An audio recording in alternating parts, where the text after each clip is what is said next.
Uncle, আজ আমি খুবই টায়ার্ড। আজ মধুকে পড়াতে পারবো না। ওকে যাও, রেস্ট নাও, খাবার খেয়ে ঘুমিয়ে পড়ো। আমি খুবই ক্লান্ত ছিলাম, তাই তাড়াতাড়ি ঘুম চলে আসলো। খাওয়া আর হলো না। পরে শুনলাম আঙ্কেল নাকি অনেকবার ডেকেছে। আমি জবাব দেইনি। আসলে আমি ঘুমালে এত সহজে উঠি না। এর জন্য নিজের বাড়িতে থাকতে প্রতিদিন আম্মুর হাতের ঝাড়ুর বাড়ি খেতে হতো। পরদিন বিকালে আমি যথারীতি গান শুনছি আর মধুর অপেক্ষা করছি, কিন্তু ও আসছে না। যাই নিচে গিয়ে দেখে আসি। আঙ্কেল, মধু কই? পড়তে আসলো না।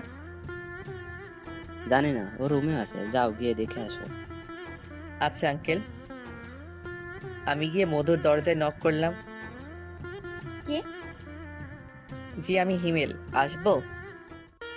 আসেন। তুমি পড়তে যাচ্ছ না কেন? না, আমি আর পড়তে যাব না। আপনি আমায় মিথ্যা বলছেন। আমি কি মিথ্যা বললাম?